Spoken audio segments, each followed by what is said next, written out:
देखिए, मैं इस लड़ाई को भारत सरकार तक और दिल्ली सरकार तक, उनकी नाक के नीचे तक ले जाकर छोड़ूंगा, इससे पहले मैं नहीं छोड़ने वाला। 1913 में अंग्रेज ने ये जमीन दे करके गए और सरकार 1947 में बनी है, तो ये जमीन गैर कानूनी कैसे हो सकती है? कौन सी सरकार 1947 में बनी है? भारत सरकार। देश आजाद हुआ ना 1947। हाँ, तो भारत सरकार बनी है और अंग्रेज 1913 में इन लोगों को दे करके गए हैं, तो ये गैर कानूनी कैसे हो गए? कहाँ की जमीन है, कौन सी जमीन है? ये जिस जगह पे आप बैठे हो, ये दिल्ली के गांव हैं, मूलचंद गांव है, विजय घाट है, मल्ला गांव है, बेला गांव है, ये उस गांव के किसान हैं। समस्या 2004 के बाद इन लोगों को उत्पन्न हुई है। हाँ, तो जब सरकार को दिखा कि इनकी जमीन के रेट आसमान छू रहे हैं, तो अब सरकार को दर्द हुआ इनकी जमीन छीनने के लिए। इनके केस कोर्ट में चल रहे हैं, फिर भी सरकार इनकी घर ढाक देती है, आके इनकी जब फसल पे बुलडोजर चला देती है। तो बुलडोजर तो इनके घर पे चला था 2004 में, आज आपको नींद से जागे आप? किसका? इन लोगों के घर पे। देखिए, जहाँ बैठे हुए, जहाँ मैं बैठा हूँ, हाँ। मुझे इन्होंने 3 दिन पहले बताया। अच्छा। तो मैं आया। दुनिया की खबर आप रखते हैं हो, क्या ये खबर आपके पास नहीं थी? क्या तुम पत्रकार हो, तुम लोगों के पास थी? मैं आज आपसे पूछता हूँ, क्या तुम लोगों को पता था कि यहाँ गांव है? बताओ, पता था?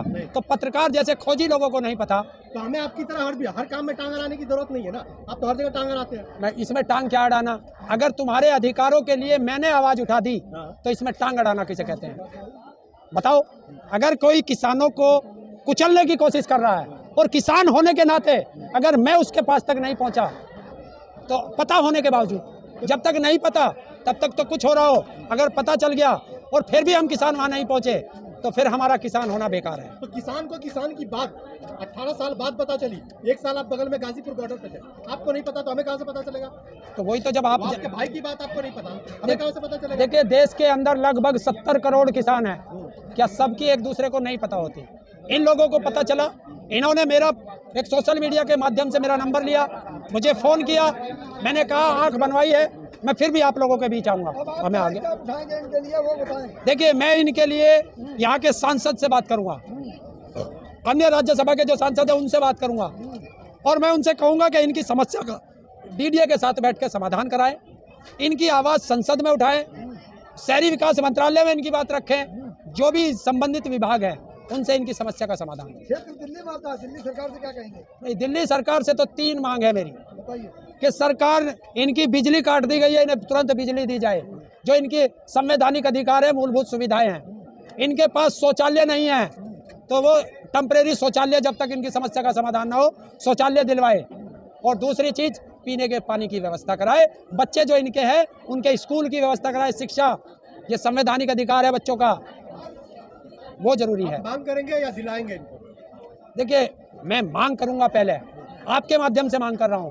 मैं दिल्ली के सांसद, राज्यसभा सांसद है संजय सिंह से, मैं उनसे बात करूंगा।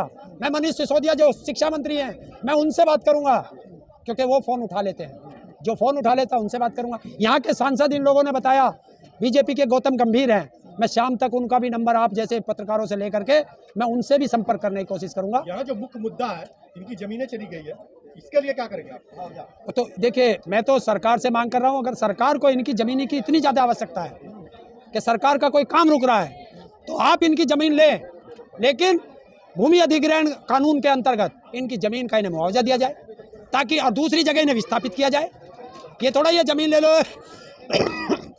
और इन्हें सड़कों पे छोड़ दोगे। 18 साल से जो नहीं हुआ, इनका घर तोड़ दिया गया, ये अभी झुग्गी बना के रह रहे हैं, 18 साल के बाद आप मसीहा बन के आए, क्या आपको लगता है इसका बेड़ा पार हो जाए? यही सवाल तुम्हारे 13 महीने पहले जब हम बॉर्डर पे बैठे थे, यही वहाँ रहते थे कि आप आज आप क्यों आए हो? सरकार नहीं सुनेगी। सुना सरकार ने, समय लग सकता है, सत्य परेशान हो सकता है, पराजित नहीं। तो सत्य की लड़ाई है, लड़ेंगे। यही मुद्दा तो नेशनल मुद्दा था ना, ये मुद्दा नेशनल मुद्दा थोड़ी है। नेशनल मुद्दा कब बनता है? क्या मोदी देश का प्रधानमंत्री पहले से था, बाद में बना? जब बन गया तो प्रधानमंत्री बन गए। तो मोदी जी का घर नहीं ना टूटा है क्या? नहीं, मोदी जी का नहीं टूटा तो दर्द नहीं होगा। देश के अंदर अगर किसी एक का भी घर टूटता है तो ये देश के राजा के लिए शर्म की बात है। मोदी कहता है कि मैं प्रधानमंत्री आवास बनवा रहा हूँ, तो किसके लिए आवास बनवा रहे हैं जो तुम बने बनाए किसानों के घर तोड़ रहे हैं? उत्तर प्रदेश में कई लोगों को आवास योजना का लाभ मिला है, गाँवों में आवास योजना मिला। आज दिल्ली की बात करो, दिल्ली में हो, आज दिल्ली की बात दिल्ली में है तो जहाँ झुग्गी वहाँ मकान चल रही है। कहाँ है? योजना है बीजेपी की। किसकी? बीजेपी की, जहाँ झुग्गी वहाँ मकान। तो आप देखो, इनकी झुग्गी बना दी है मकानों के, वहाँ कह रहे हैं कि जहाँ झुग्गी वहाँ मकान। और बीजेपी की केंद्र सरकार की एक नीति है कि जहां मकान वहां झुग्गी, तो मकान तोड़ो झुग्गी बनाओ की नीति चला रखी है यहाँ से। यही तो पूछना है उन लोगों से। सरकार का अपना नियम है, कायदे हैं, हरिंदर ताऊ के साथ इधर चलेगी सरकार। नियम कानून सरकार के नहीं चलते, जनता के चलते हैं, संविधान के अनुसार चलते हैं। इन लोगों के केस कोर्ट में चल रहे हैं, तो फिर किस आदेश से वो आकर के इनकी परेशान करते हैं, ये भी तो सरकार से पूछना पड़ेगा। व्यक्ति अपने परिवार के साथ यहाँ रह रहा है, अपनी ज़मीन पर रह रहा है, प्रदूषण हो रहा है। अगर इनके यहाँ रहने से प्रदूषण हो रहा है तो सबसे पहले लुटियन जोन को ढा दो, वहाँ प्रदूषण हो रहा है। समस्या 2004 से है, कई सरकारें आई और कई गई, जब से बोले क्यों नहीं लोग? ये लड़ रहे हैं, ये बेचारे तभी से लड़ रहे हैं, लेकिन गरीब लोग हैं, बड़े बड़े वकीलों की फीस ये कैसे भर सकते हैं? डीडीए के पास तो सरकारी पैसा है, वहाँ वे कितने भी बड़े बड़े वकील खड़े कर देते हैं। आपने देखा नहीं है किसान आंदोलन में कि टैनी के बेटे ने किसानों पे गाड़ी चढ़ाई, और जब उसकी जमानत का काम आया हाईकोर्ट के अंदर तो उन्होंने बड़े बड़े वकील खड़े कर दिए और प्रदेश सरकार का जो बड़ा वकील है वो वहाँ गया ही नहीं अपोज करने के लिए। तो ये क्या कर सकते हैं? आज आप आए हैं, हो सकता है राकेश टिकैत जी भी आए इनकी लड़ाई में कानून आना चाहिए, सबको आना चाहिए। हम भी उनसे रिक्वेस्ट करेंगे, उन तक ये बात पहुंचाएंगे, क्योंकि उन तक अभी पता नहीं है। सच ये है कि उनको पता नहीं है। ये तो पता है इनकी ज़मीन के बारे में, क्योंकि इन्होंने बताया था, लेकिन ये आंदोलन कर रहे हैं ये उनको नहीं पता। तो ये बात हम लोगों की जिम्मेवारी है कि हम उन तक ये बात ज़रूर पहुँचाएँगे। और ऐसा नहीं है, राकेश टिकैत जी इस पर तुरंत संज्ञान भी लेंगे और एक दिन आएंगे भी इनके बीच। आंदोलन बड़ा आंदोलन बनेगा है? बड़ा आंदोलन बनेगा। आंदोलन बड़ा और छोटा नहीं होता है। आप सोचते हो कि हर बार जो है 2 करोड़ 4 करोड़ लोग होंगे तभी आंदोलन होंगे? जिस टाइम देश की आज़ादी की लड़ाई चली थी, छोटी छोटी टुकड़ियों में लोग चले थे और बन गया था आंदोलन। ऐसे ही अकेले हरिंदर ताऊ की आवाज़ तो सुनेगी सरकार? ये अकेले हरिंदर ताऊ की आवाज़ नहीं है, ये इन 4-5-6 गाँव के लोगों की आवाज़ है। और जब ये लोगों की आवाज़ उठेगी तो ये अलग अलग गाँव में भी जाएगी, अलग अलग प्रदेशों में भी जाएगी, और जनता वहाँ से आवाज़ उठाएगी, और उससे ज़्यादा आप जैसा सोशल मीडिया इनकी आवाज़ को दूर तक पहुँचाएगा। ये है मांग इन लोगों की, ये है, मेरी कुछ नहीं है। मेरी तो ये मांग है कि इनके साथ न्याय किया जाए, और इन लोगों की मांग है अगर सरकार को हमारी ज़मीन चाहिए तो वो ज़मीन ले ले, हम लोगों को इसका जो है मुआवजा दिया जाए, हमें विस्थापित किया जाए, रहने के लिए घर दिया जाए, सुविधाएं दी जाए जो मूलभूत सुविधाएं दिल्ली के अंदर होनी चाहिए। ऐसा तो नहीं कि आप उकसा के चले जाओ बाद में इन लोगों का फिर देखिए आप क्या कहना चाह रहे हो कि इन पे लाठी चार्ज होगा? हो सकता है। क्या सरकार के खिलाफ बोलो? सरकार के खिलाफ कौन बोल रहा है? आप बोलते हैं हमेशा। कैसे बोल रहे हैं सरकार के खिलाफ है ये?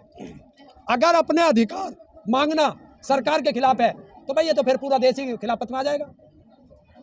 अधिकारों की लड़ाई है। अभी आपने कहा कि ये मुद्दा दबा हुआ था, जाहिर सी बात है ये उठेगा, मीडिया से बाहर आएगा, हाँ। दुनिया देखेगी, हाँ। तो लोग आएंगे यहाँ पे। तो लोगों को पता भी तो चलना चाहिए कि सरकार, जो लोग कहते हैं कि देश का प्रधानमंत्री ऐसा है, देश का गृह मंत्री ऐसा है, दिल्ली का मुख्यमंत्री ऐसा है, दिल्ली का शिक्षा मंत्री ऐसा है, तो उनको पता चलना चाहिए कि उन्हीं की नाक के नीचे यहाँ के किसानों के साथ कितना दुराचार और अत्याचार हो रहा है। प्रधानमंत्री और गृह मंत्री से सबसे ज्यादा आपको दुनिया देश के पहले ऐसे व्यक्ति है। अगर तुम्हें ऐसा लग रहा है तो एक चीज़ मुझे बता दो, मैं राजा से बात करूं या वजीरों से बात करूं? अगर वजीर मेरी बात सुनते तो राजा के पास मुझे जाने की जरूरत नहीं पड़ती। राजा नहीं है ना, आपके राजा तो राकेश टिकैत जी है। किसका? आपके। मेरा राकेश टिकैत जी इस देश के प्रधानमंत्री हैं या मुख्यमंत्री हैं? बताओ। राजा मैं राजा की बात कर रहा हूँ। एक हेड की बात की है, मैंने किसानों का हेड कौन है? किसका? प्रधानमंत्री की बात कर रहे हैं। ये मैं इसके सवाल का जवाब दे रहा हेड कौन है? हूँ। वो किसानों का एक नेता है जो हमने चुन रखा है कि हमारी बात आगे वो रखेंगे, तो उसे आप राजा नहीं कह सकते। राजा वो है जो लुटियन जोन में बैठा है, 7 रेस कोर्स में बैठा है, उसे राजा कहते हैं। जो आपका कुछ लूटा है क्या? है? लूटा है कुछ? हाँ लूटा क्या है। लूटा है? हमारा देखो ये सारे किसान हैं, इनके सारे जमीन लूट ली, इनके घर तोड़ दिए। तो 2004 में बुलडोजर चला था इनके घर पे, तो नरेंद्र मोदी उस समय प्रधानमंत्री थे। अमित शाह जी- अरे अब भी चल रहा है, अब भी चल रहा है। या तो पूरी जानकारी करो पत्रकार महोदय। उत्तर प्रदेश में भी चल रहा हाँ है। बताओ। बुलडोजर उत्तर 2004 प्रदेश में भी चल रहा है, जहाँ पे देखिए वो तो गैर कानूनी पे चलाओ ना, किसानों पे क्यों चला रहे हो? अगर ये गैर कानूनी है, ये देखिए ये कब की भाषा है, ये बताओ ये कब की भाषा है? ये है 1930 की। है? उर्दू है 1930 की। तो 1930 में कौन सी भारत सरकार थी? जब भी हम ये 1930 से इस जमीन के मालिक हैं। जब भी बैठे थे आज भी बैठे। अब मुझे बता दे सरकार। अच्छा एक बात बताइए, कोई ना कोई इसमें पेच तो जरूर है जिसकी वजह से इसका बुलडोजर चला। इसमें जो पेच है तो वो सरकार के अधिकारी ने बताते क्यों नहीं ये तो भोले किसान हैं भाई, ये तो अपनी जमीन पे बैठे हैं। 1930 में अंग्रेज इन्हें जमीन दे करके गए, जिस तरह अंग्रेज भारत सरकार को भारत देश दे के गए, तो ये तो 1930 से इस जमीन पे मालिक हैं। 7, 8, 10 पीढ़ी चली गई इन लोगों की। तो ये कार्ड तो सरकार ने दे रखे हैं, वोटर कार्ड बना रखे हैं, इनके राशन कार्ड बना रखे हैं। तो जब इनका राशन कार्ड है, वोटर कार्ड है, तो फिर इनका घर क्यों उठाया गया?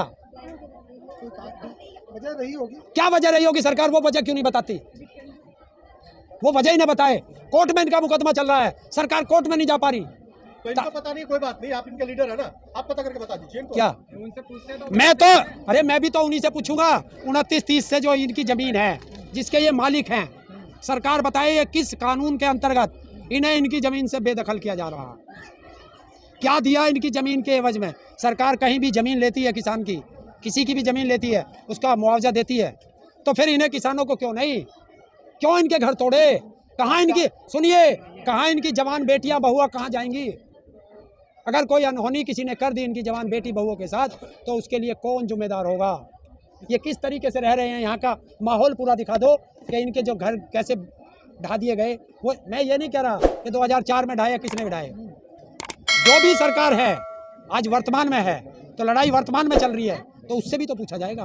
पुरानी ने कहा वो सरकार जनता ने हटा दी, नई सरकार है, वो आज भी बुलडोजर चला रही है। समस्या का समाधान बुलडोजर नहीं होता, समस्या का समाधान होता है कि इन लोगों के बीच में बैठे, इनकी बात समझे, जो सरकार की परेशानी है वो इन्हें बताए, जो इनकी परेशानी है वो सरकार समझे और समस्या का समाधान निकाले, वो काम होता है। तो देश के चहीते प्रधानमंत्री मोदी जी को भी क्या कहेंगे?